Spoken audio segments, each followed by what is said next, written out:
로마서 8장 35절부터 39절까지 낭독하겠습니다. 누가 우리를 그리스도의 사랑에서 끊으리요? 환난이나 곤고나 핍박이나 기근이나 적신이나 위험이나 칼이랴. 기록된 바 우리가 종일 주를 위하여 죽임을 당하게 되며 도살할 양같이 여김을 받았나이다 함과 같으니라. 그러나 이 모든 일에 우리를 사랑하시는 이로 말미암아 우리가 넉넉히 이기느니라. 내가 확신하노니 사망이나 생명이나 천사들이나 권세자들이나 현재일이나 장래일이나 능력이나 높음이나 깊음이나 다른 아무 피조물이라도 우리를 우리 주 그리스도 예수 안에 있는 하나님의 사랑에서 끊을 수 없으리라.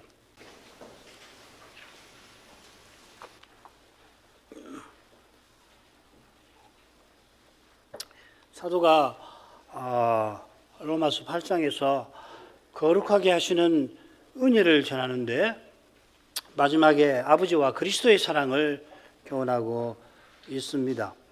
이 다섯째 부분이 되는데 이 부분에서 사도는 앞뒤로 하나님의 사랑과 그리스도의 사랑 위에 우리의 견고한 구원이 서 있음을 교훈합니다.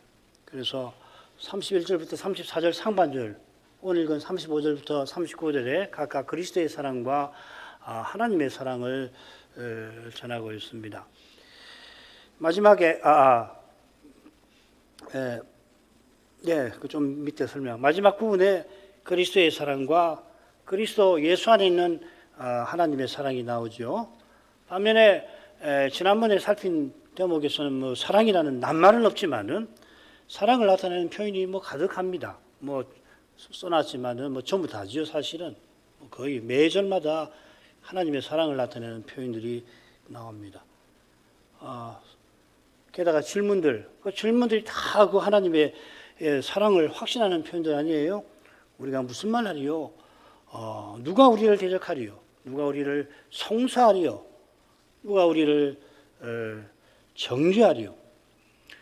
이런 거룩한 사랑에 우리의 구원이 견고히 서 있듯이 그리스도께서 행하셨고 행하시는 사역 역시 우리의 구원의 든든한 근거인 것입니다. 이 34절 하반절에 가운데 나오죠. 그리스도께서 죽으실 뿐 아니라 살아나신 그분이신데 그분이 지금 아버지 우편에서 우리를 위하여 간구하십니다. 주님의 간구 위에서 우리가 이제도 기도하며 하나님을 가까이 하고 또한 하나님을 향하여 나가는 것입니다. 이것이 우리의 구원이 이루어져 가는 것이죠. 이제 로마서 8장 마지막 부분에 이르렀습니다. 셋으로 나눠보겠습니다. 35, 36절 그 누구도 무엇도 그리스도의 사랑에서 우리를 끊어내지 못한다 하는 거고 37절 고난의 현실에서 우리가 넉넉히 이긴다. 우리를 사랑하시는 자로 말미암아 우리가 넉넉히 이긴다. 그리고 38, 39절은 그리스도 안에 있는 하나님의 사랑에서 아무것도 어떤 피조물이라도 우리를 끊어내지 못한다 했습니다. 처음과 마지막에 하나님과 그리스도께서 우리를 끝까지 사랑하신다 전하고 가운데에서 이 사랑이 얼마나 거룩하고 신비한 것인가 하는 것을 교훈하고 있는 것입니다. 먼저 35, 36절 다시 읽겠습니다. 누가 우리를 그리스도의 사랑에서 끊으리요? 환난이나 공고나 핍박이나 기근이나 적신이나 위험이나 칼이라. 기록된 바 우리가 종일 주를 위하여 죽임을 당하게 되며 도살할 양같이 여김을 받았나이다 함과 같으니라.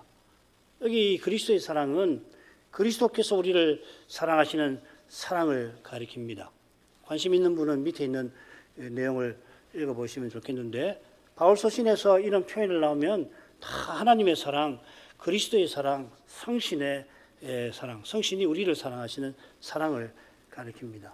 혹시 그리스도를 사랑하는 사랑이라고 한다면은 어떤 현실에서도 우리가 그리스도를 끝까지 사랑하게 된다 그런 뜻이 되겠습니다만은 여기서는 우리가 어떤 현실에 놓였더라도 그리스도가 우리를 끝까지 사랑하신다 하는 뜻이 됩니다. 자, 그 다음으로 가죠. 사도는 아무도 그리스도의 사랑에서 끊지 못한다 하였습니다. 39절에 같은 표현이 나왔죠. 그리스도 예수 안에 있는 하나님의 사랑에서 끊을 수 없으리라. 똑같습니다. 표현이. 이 끊다라고 하는 표현이 히브리서 7장 26절 영원한 대지 않게 이렇게 쓰입니다. 죄인에게서 떠나 계시고, 끊는다는 말을 여기서 떠나 계신다 이렇게 표현했습니다. 우리의 대제사장은 악이 없고 더러움이 없으신 분이듯이 죄인들에게서 떠나 완전히 격리되어 계시는 그런 분이신데, 하늘보다 높이 되신 이 거룩하신 주님께서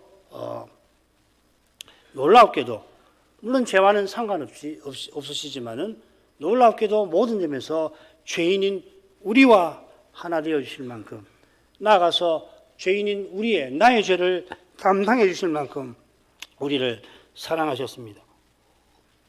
그래 바울이 그리스도를 37절에서는 우리를 사랑하시는 분이라 하나님은 사랑이시다 하는 것과 비슷하게 이렇게 불렀습니다.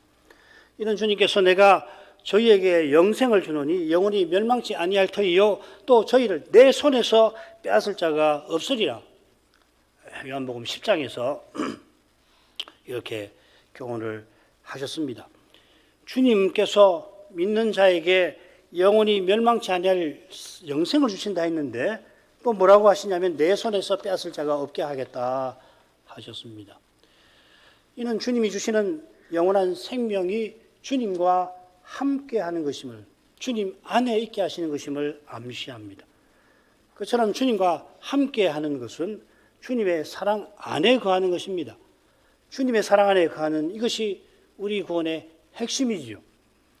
주님께서 아버지의 사랑 안에 거하시듯이 우리도 주님의 사랑 안에 거하게 하신다.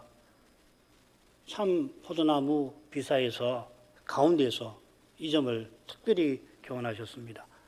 아버지께서 자기 전부를 아들에게 주실 만큼 아들을 사랑하시는데 아들도 받은 모든 것으로 모든 순종을 다 드려서 아버지를 사랑하십니다. 아버지 사랑 안에 거하십니다. 아버지도 아들도 자기를 아끼지 않고 자신을 서로에게 주십니다. 이 거룩한 사랑은 물론 자의로 말씀하시지 아니하시는, 자기를 드러내지 아니하시는 성신 안에서 이루어집니다. 얼마나 놀라운 세계인지 몰라요. 삼위의 관계는. 삼위의 거룩한 관계와 사귐에 이 신비한 사랑이 가득합니다. 그리스도를 모시는 거기에 이런 관계가 사람들 가운데 있어 생깁니다. 관계는 그리스도를 모셔야 비로소 관계가 되는 겁니다. 사람 셋이만 모여서 관계가 되는 거 아니에요. 사람 둘이서 모여서는 더더구나 안 됩니다. 사람이 셋이 모이든 1000만 명이 모이든지 결국은 양자간의 관계를 맺기 쉬운데 막 맺고 마는데 관계는 삼자여야 하는데 그 삼자의 하나님 그리스도가 반드시 함께 하셔야 관계가 되는 것이에요. 이건 다음 기회에 또 설명을 드릴 수 있으면 좋겠습니다. 그리스도처럼 서로 사랑하는 여기에 우리의 구원이 있다. 요한서신에서 밝혔습니다. 장차 우리가 그리스도와 같아져서 이런 구원을 영원히 맛볼 것입니다. 그때 아버지께서 자기를 아끼지 않고 다 내어주시는 그 아들을 아끼지 않고 우리를 위해서 내어주신 사랑을 깨닫게 될 것입니다. 이 사랑이 새하늘과 새 땅을 가득 채울 겁니다. 그처럼 그리스도의 사랑에서 끊어내지 못한다는 것은 결국 이 그리스도에게서 우리를 끊어내지 못한다. 우리가 영원히 그리스도와 함께 있을 것이다 하는 말씀입니다. 이어 사도가 누가 그리스도의 사랑에서 우리를 끊으리요? 누가 하고서 그 다음에 끊어낼 만한 것들을 열거합니다. 열거되는 그 항목들을 보면은 누가보다는 무엇이라고 해야 자연스러울 것 같은데 사도가 누가 끊으리요 하고서는 7가지 소위 고난을 일으킬 만한 것들을 언급을 하지요. 뜻이 있는 겁니다.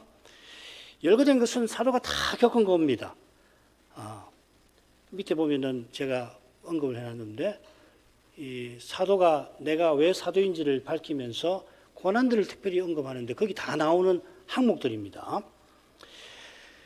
이 고난은 나타날 영광을 이루는 고난이고, 또한 사도가 사도인 증거, 바울이 내가 사도인 증거다 하고서 밝히는 고난입니다. 세 구분이죠. 고린도후서 6장, 그리고 11장, 12장, 이 세 군데가 사도의 표지에 대한 말씀이 나오는데, 거기 이 고난들이 열거가 되어 있어요. 이 고난들을 여기 7가지가 다 여기에 포함이 됩니다.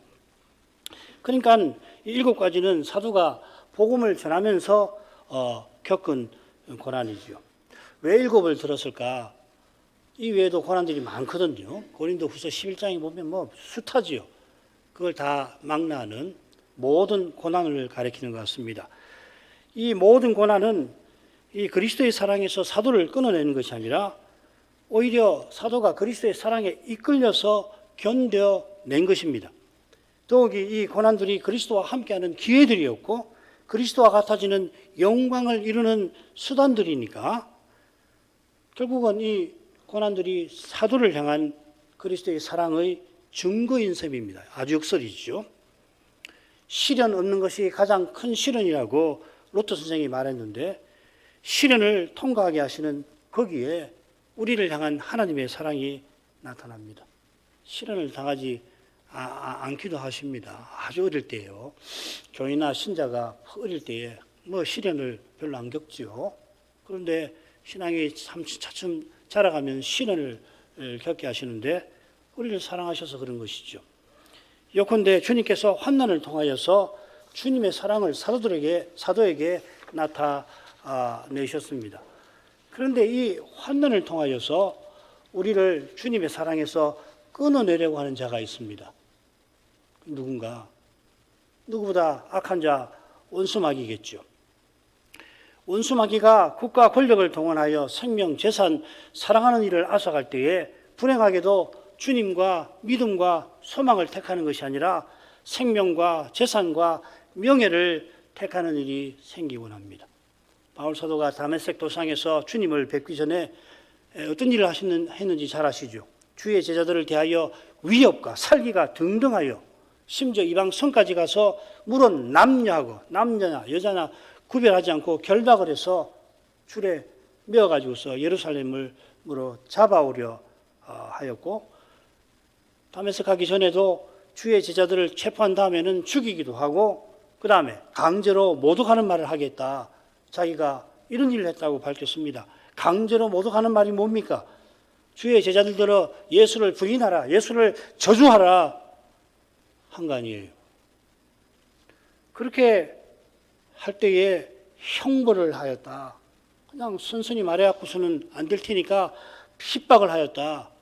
그렇게 밝혔습니다.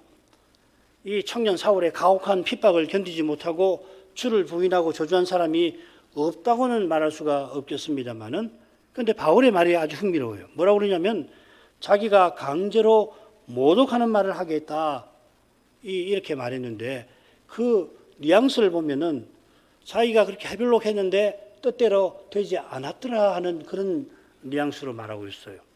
참 흥미롭죠. 스데반이 순교할 때도 사울이 적극하답합니다마는 사울과 유대인들의 핍박에도 스데반이 끝까지 믿음을 지킨 것을 사울은 똑똑히 봤을 것입니다. 교회사에 이런 순교가 끊이지 않습니다마는 배도 역시도 끊이지 않습니다. 불과 100년이 못 되는 과거의 이 작은 나라에도 그런 두려운 일이 일제히 혹독한 탄압과 가혹한 핍박으로 일어났습니다. 핍박에도 순전하게 믿음을 지킨 이가 없지는 않았습니다마는 연약한 탓에 탄압에 굴복한 이가 이 나라에 숱하게 많았습니다. 잠시 믿음이 약해서 이 핍박을 견디지 못한 이도 적지 않았을 텐데, 그런데 해방되고서도 신사참배를 진정으로 회개한 사람이 그리 많지는 않습니다. 한국교회가 진정으로 신사참배를 회개했나? 그런 들어보신 적 있으십니까? 들어보신 적 있으십니까? 이게 한국교회의 현실을 이해하는 데 대단히 중요한 거예요. 신사참배를 회개하지 않았는데 어떻게 한국교회가 거룩한 교회로 서나갈 수 있냔 말이에요. 그래서 이 모양이 이 꼴이에요. 외형적으로는 굉장히 많은 교회가 있고 믿는 사람이 많다고 하지만은 그 이유가 뭐냐면은 여기 있는 거라고요. 우리가 남 이야기하는 거 아닙니다. 제가 나하고는 우리 교회는 아무 상관없는 그런 이야기를 아이고 왜 저 모양이냐 그 이야기 아니고 우리가 한국 교회에 속한 사람들이에요. 나고 자랐습니다. 우리가 이런 약점이 있다는 것을 꼭 인식을 해야 돼요.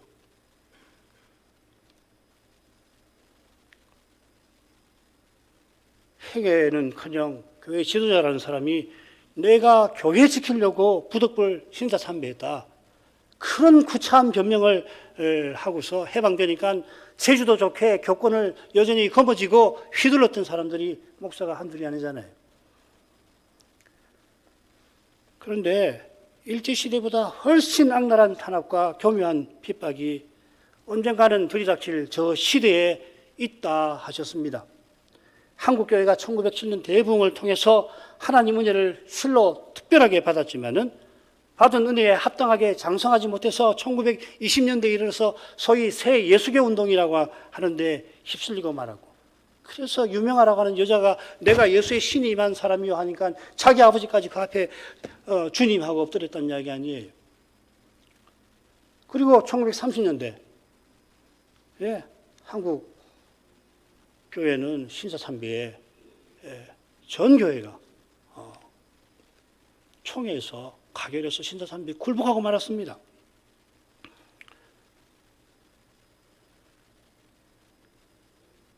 이런 것을 거울 삼아서 아직 귀에 있을 때에 깨어 근신하여서 오직 그리스도를 전부로 모시는 그런 믿음을 한국교회는 추구해야 합니다. 우리가 그렇게 해야 합니다. 날마다 자기를 부인하고서 죄와 죽음의 현실을 정직하게 대면하여서 고난받는 삶을 기꺼이 살아가야 할 것입니다. 루터 선생이 실현 없는 것이 가장 큰 실현이라고 설파한 것처럼 고난 없이 살려고 하는 삶은, 심지어 고난이 도대체 뭔지 모르겠다고 수십 년을 교회를 다니면서도 고난이 뭡니까? 라고 말하는 삶은 주님을 좇는 길에 어울리지 않을 것입니다.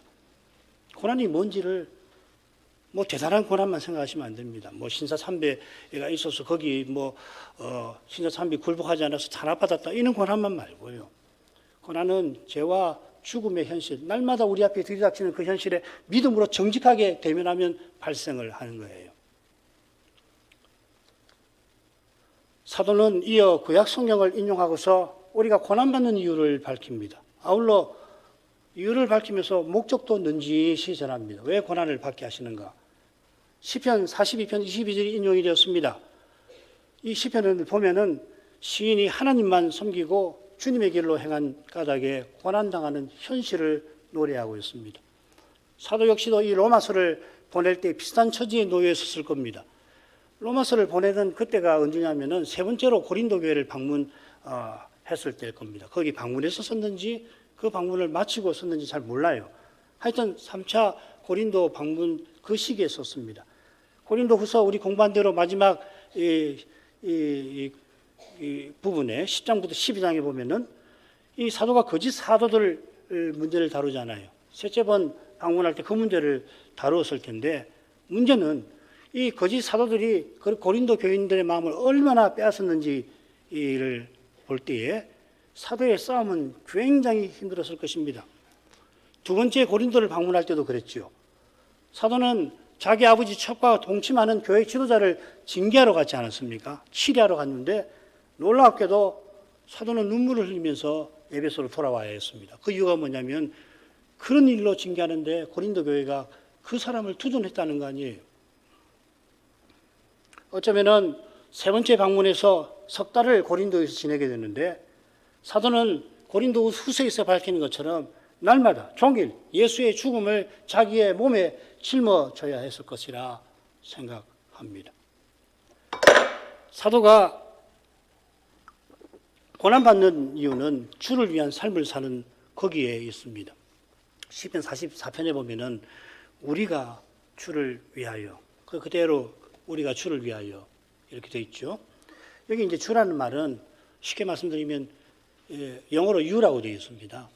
시인이 하나님을 부르면서 하는 말이죠. 우리 말은 하나님을, 심지어 어른도 너, 당신 이런 말 쓰지 않잖아요. 그래서 주라고 새겼지만은 하나님께 기도하면서 기도하면서 드린 말씀이죠.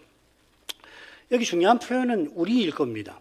시편 42, 43편이 44편과 연결되어 있는데 거기서는 시인 홀로 핍박당하는 모습이 나오는데 시편 44편에서는 시인과 그를 따르는 백성이 고난을 당합니다. 이 44편의 역사적 배경이 뭘까 잘 알기는 어렵습니다만은 아마도 시글락 사건일 거예요. 시글락 사건 잘 아시죠? 다윗과 그의 부하들이 유다 광야에서 사울의 핍박을 얼마나 믿음으로 피합니까? 그거 뭐 너무도 유명한 사건이니까 언급할 필요가 없죠. 그런데 놀랍게도 그렇게 잘 믿음으로 사울의 핍박을 견디던 다윗이 더 이상 참지 못하고 아기스, 블레셋 왕 아기스에게 몸을 의탁하게 되잖아요. 했더니 무슨 문제가 생깁니까? 아기스가 이스라엘, 사울과 그 군대와 전쟁을 벌이려고 하는데 거기에 다윗이 끌려가게 생겼잖아요. 유대 광야에서 자기가 기름 부음 받은 그 소명을 이루려고 그렇게 믿음으로 고난을 견디던 다윗이 못 견뎌서 이 아기스에게 가가지고 더 어려운 곤경에 처하게 되었잖아요. 하나님 은혜로 그 아기스 앞에서 무사히 빠져나왔나 싶어서 시글락으로 갔더니 그 사이에 아말렉이 시글락을 공격해가지고 거기 재산 뭐 중요한 것은 아내들 식구들 싹 데리고 가버렸지 않습니까? 그게 아마 이 시편 44편의 배경인 것 같아요. 기름 부음 받은 자기와 자기를 따르는 사람들을 다윗이 우리라고 부른 것입니다. 사도는 이 시를 인용하면서 고난받으신 그리스도와 그리스도를 따르는 길에서 자기나 신자들이 고난을 받는 것을 드러내고 있는 것 같습니다. 그리스도와 함께 고난받는 것을 교훈하는 겁니다. 그리스도처럼 전심으로 하나님을 섬기는 이는 고난받습니다. 지금 이곳에서. 시인은 종일 죽임을 당케 되며 도살할 양같이 여김을 받았다 고백합니다. 시편 44편에 보면 종일이라는 말이 3번이 나와요. 세 부분은 여러 부분 나눌 수가 있는데 크게 셋으로 나누면 그게 다 나옵니다. 8절, 15절, 22절. 인용된 것은 22절 말씀을 인용을 했다고 그러죠. 거기 8절을 보면은 우리가 종일 하나님을 자랑하였나이다. 예전에 하나님이 우리를 구원해 주실 때 우리가 종일 하나님을 자랑하였나이다. 하고서 이어서 뭐라고 그러냐면 우리가 하나님의 이름을 영영히 감사하겠습니다. 서약을 하죠. 이 8절을 놓고 보면은 종일 고난을 받는 것도 마치 고난이 영영히 이어질 것 같음을 가리키는 것 같습니다. 겟세마네 동산에서 우리 주님께서 이런 고난을 가장 강렬하게 받으신 거죠. 주님의 부활을 안다고 해가지고서 어떤 사람이 길어봐야 뭐 3일도 못 되는 동안 주님이 이 무덤에 계셨는데 무슨 영영이 이어질 고난이라고 말한단 말인가? 혹시 누가 이렇게 말한다면 그 사람은 고난을 맛보지 못한 사람이 분명합니다. 고난은 그런 거 아닙니다. 고난받는 그 시점은 그게 짧은 시점이라도 마치 영영이 이어질 것 같은 그런 죽음의 쓴맛을 느끼는 거예요. 더욱이 그리스도께서 아들로서 아버지와 어떤 관계와 사귐이 있는지 그 사람은 진지하게 생각해 본 적이 한 번도 없을 것입니다. 우리 인생이야 뭐 하나님과의 사귐이라는 걸 늘 끊임없이 가지는 게 아니라 그 사귐에서 단절되는 경우가 숱하게 많으니까 그렇게 생각할지 모르지만 성자는 그러신 분이 아니잖아요. 한순간이라도 아버지의 사랑에서 그 분리되는 것을 가장 싫어하시고 견디실 수 없는 그런 두려운 일로 여기시는 거 아니에요. 그러니까 죄를 너무도 가볍게 여기는 사람이고 심지어 사람 사이의 사랑도 제대로 맛보지 못한 그런 사람일 것입니다. 사람 간의 진지한 사랑을 맛보았다고 해서 아버지와 아들의 사랑을 다 아는 것은 결코 아닙니다만 적어도 그런 사랑을 맛봤으면은 이 사랑이라는 게 그런 거야. 잠시도 이 떨어져 있는 것을 이 분리되는 것을 견디지 못하는 그런 열렬함, 이 사랑이 있는 거 아니에요. 주님께서 나의 하나님 어찌하여 나를 버리셨나이까? 십자가에서 그렇게 외치셨습니다. 버리셨나이까? 버리신 거예요, 아버지가 아들을. 아버지의 사랑에서 아들이 끊어진 것이에요. 믿음의 길에서 고난받는 이도 비슷한 경험을 겪습니다. 주님과 똑같은 경험을 겪는 건 틀림없이 아닙니다. 주님의 경험을 우리는 겪을 자격도 능력도 없어요. 바울이 자기가 그리스도에게서 끊어질지라도 동족의 구원을 바란다 했지 실제로 그렇게 끊어지지는 못하는 겁니다. 같은 경험은 아니지만은 고난에는 마치 하나님께 버림받는 것 같은 그런 경험이 따르곤 합니다. 모든 고난에 그런 경험이 아주 분명하게 따르는지는 잘 모르겠습니다만은 미처 자기도 느끼지 못하는 사이에 마치 스치듯이 이 그런 경험이 고난에 늘 항상 나타나는 것이에요. 죄의 얼굴, 죽음의 얼굴을 보는 거거든요. 그럴 때에 우리 영혼이 즉각적으로 그런 걸 느낀단 말이에요. 그런 고통을. 그렇기 때문에 고난받는 사람은 간절히 주의 도우시는 긍휼을 구할 수밖에 없게 됩니다. 스스로는 고난을 견딜 수 없는 것을 직감하기 때문입니다. 그처럼 얼핏 봐서 사소한 일이지만은 겨우 말 한두 마디 들었을 뿐인데도 그렇게 괴로운 것은 그 사람이 마음이 여려서가 아니라 그 말에서, 그 던지는 말에서 죄와 죽음의 얼굴을 어렴풋이 보았기 때문에 그런 고통을 느끼는 것이거든요. 죽음을 안겨주는 겁니다. 은혜 가운데 사는 이는 죄와 죽음의 현실에서 사도처럼 종일 죽음을 당케 되는 것입니다. 도살할 양같이 여김받는다 하는 것은 죄와 죽음의 현실에서 사람의 힘과 꾀로 행하지 아니하는 것과 붙어 있습니다. 도살장에 끌려가는 양은 털 깎는 자 앞에서 잠잠한 양같이 정하지 않고 그대로 당합니다. 사람의 힘과 꾀로 행하는 데서는 고난이라는 게 생길 수 없어요. 그게 무슨 고난이에요? 지지 않고 이기려고 하는데, 적어도 지지 않으려고 하는데 무슨 고난이 생깁니까? 그건 고난 아니거든요. 이거는 믿음이 아니고는 할 수 없는 거예요. 지지 않으려고 하는 거. 그럼 사람은 누구나가 이기려고 하는 거죠. 누가 지지 않으려고 합니까? 조금만 하면 버텨볼 수도 있고 잘하면 이길 수도 있고 혹은 반드시 이겨야 되겠다고 생각하는데 하는 게 사람인데 어떻게 지냔 말이죠. 믿음은 지는 거예요. 그게 이기는 겁니다. 그게 손으로 악을 이기는 방법이죠. 그렇지 않으면은 악으로 악을 이기는 거예요. 내가 당했으니 나도 되갚아주는 거 아니에요? 로마서 우리가 13장에서 12장에서 그걸 공부할 겁니다. 12, 13장을 잘 보면은 12장 맨 마지막에 보복을 하지 말라고 나오지 않습니까?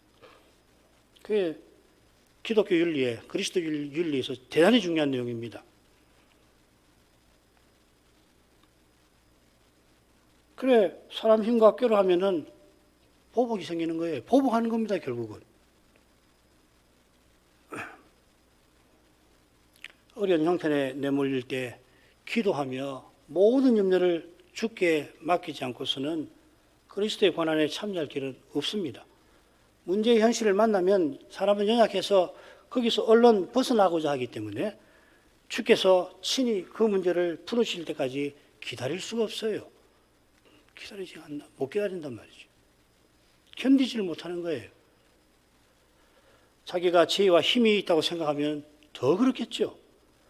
오직 그리스도를 전심으로 의지하는 믿음은 고난의 현실에서 도살할 양같이 되는 겁니다. 사람의 눈에는 도살할 양만큼 무력하고 비참한 모습도 없을 것입니다만은 그런데 거기에 도살할 양처럼 십자가 지신 주님의 형상이 나타나는 것이에요. 지금 바울이 그걸 이야기하고 있는 것 같아요. 도살할 양같이 여김을 받았다 할 때 바울은 이걸 말하려고 하는 것. 그렇게 무력하게 고난받는 신자를 통해서 그리스도의 형상이 나타난다는 것이에요. 주님께서 자기 십자가를 지고 나를 조치라 하셨습니다.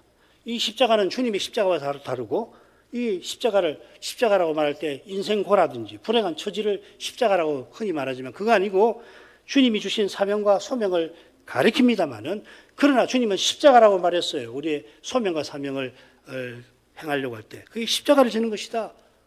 그 말씀을 들은 사람들은 다 죽음을 떠올리게 돼 있어요. 처참한 죽음이죠. 그 고난은 그리스도와 함께 겪는 것이고 그래서 죽음을 맛보는 것이에요. 이 생명이 죽는 죽음도 죽음이지만은 이 고난을 통해서 죽음을 맛보아야 부활에 이르는 겁니다. 이런 고난을 겪지 않고 부활에 이를 수가 없어요. 부활은 다시 사는 거잖아요. 다시 산다는 것은 죽었다가 다시 사는 것이 유효하지만은 믿음으로 이런 죽음을 맛본 사람이 그리스도와 같아지는 영원한 생명을 받는다. 다시 산다는 말이 그 말입니다. 37절로 합니다. 그러나 이 모든 일에 우리를 사랑하시는 이로 말미암아 우리가 넉넉히 이기느니라. 그러나 하고서 도살할 양같이 여김 받는 삶의 참된 모습이 뭐냐 하는 것을 전하고 있습니다. 상상을 해보니까 이 37절을 사도가 구술을 할 때 사도는 쓰는 게 아니고 이 로마서를 다 쓰는 거 아니에요. 편지 쓸 때도 뭐 빌립보서나 뭐 짧은 서신 쓸 때도 다 구술을 합니다. 하고 꼭 필요한 말 그것만 자기가 큰 글자로 눈이 나쁘시니까 큰 글자로 썼지 구술을 하는데 확신에 차서 외쳤을 것 같아요. 3차 선교여행을 마치고 고린도의 심각한 문제를 다루어야 했기 때문에 지금 사도가 얼마나 지쳤을까, 얼마나 마음이 힘들지 짐작하고 남음이 있지만은 성신께서 신령한 힘을 공급하셔서 담대하게 힘있게 사도가 선언했을 겁니다. 이 모든 일은 35절에 나오는 7가지 고난일 겁니다. 그러니까 모든 고난을 가리키겠죠. 모든 고난에서 우리가 넉넉히 이긴다. 여러 번 말씀드렸습니다만 넉넉히 이긴다는 말은 정복자들보다 낫다 하는 겁니다. 사도가 로마를 방문할 때에 그때 로마 제국은 다니엘 7장에 등장하는 무섭고 놀라우며 극히 강한 넷째 짐승의 모습을 하고 있었을 겁니다. 이 짐승은 다니엘의 이상에서 등장한 사자, 곰, 그리고 표범과 다른 짐승, 선지자도 이름을 붙이지 못하는 그런 흉측한 짐승입니다.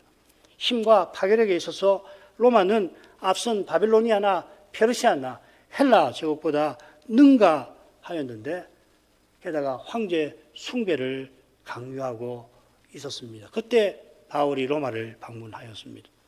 이미 수년 전에 한 7, 8년 전에 황제 클라우디우스 때에 추방령이 내려가지고서 유대인들은 로마에서 다 떠나라 했습니다. 그때 아굴라와 브리스길라가 이 로마를 떠나서 고린도로 와서 바울을 만나가지고 도왔죠. 두 부부가 세상 정복자 클라우디우스의 추방령에 털 깎는 자 앞에 잠잠한 양처럼 추방되었습니다마는 바울을 도와서 복음이 헬라 반도에 전파되는 일에 귀히 쓰임을 받습니다. 주님께서 하나님 나라가 헬라 반도에도 나타나게 하셨습니다. 그처럼 바울은 자기가 세운 교회에서조차 오해와 미움을 받는 처지입니다마는 로마를 방문하고서 스페인을 가서 복음을 전하려고 합니다. 이 스페인은 구약 성경에서 가장 서쪽에 있는 땅을 가리킵니다. 바울이 이제 남은 곳은 그곳밖에 없다 생각한 것이죠.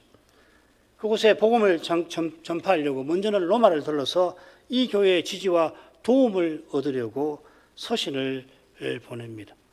사도의 이런 행보가 사람의 눈에는 세상 정복자들이 그 막강한 군사력을 동원해서 파죽지세로 다른 나라를 정복해 나가는 것과는 정반대되는 것처럼 보입니다만은 사도는 고난받는 신자가 정복자들보다 낫다 선언하는 것입니다.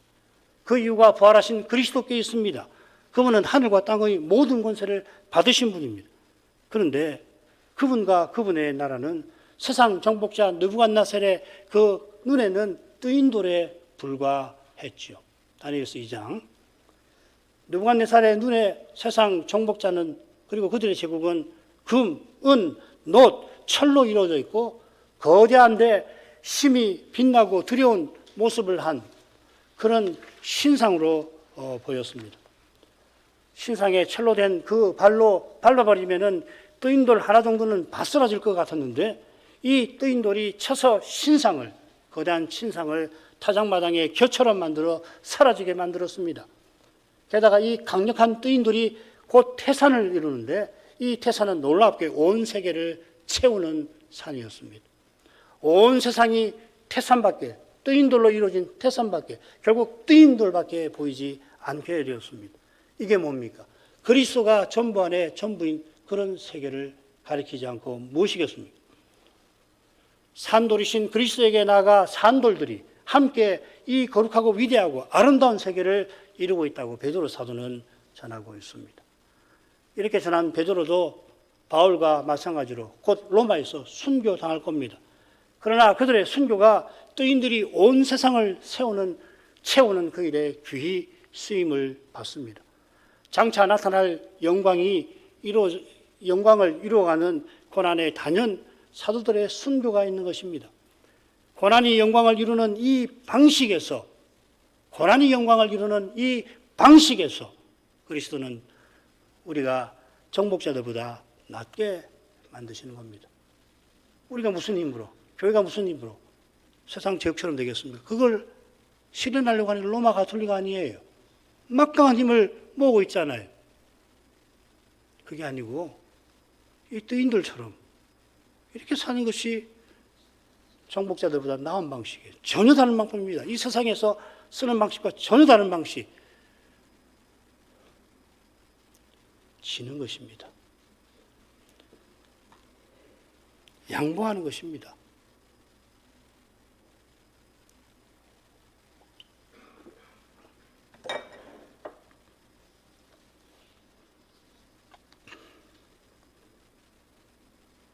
예수 잘 믿는다더니 그렇게 예수 잘 믿겠다고 식구도 친척도 뭐 또 그렇게 소홀히 하더니 이제 그렇게밖에 못 사냐, 그렇게 형편없게 사느냐 조롱을 할 때에 더 겸손히 주님의 사랑과 은혜를 바라보셔야 합니다.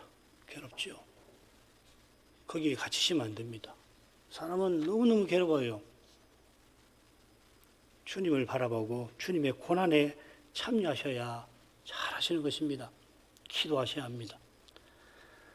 세상 행복을 뒤로하고 하나님 나라를 추구해야 되겠다 하고 살아왔지만은 지금 내 눈앞에 드러난 결과는 차라리 세상 행복을 추구한 그보다도 훨씬 못하게 보일 그때에 만물의 찢기처럼 살아간 사도를 기억할 것입니다. 그리고 사도처럼 오실 그리스도를, 오시는 그때를 전심으로 바라보아야 할 것입니다.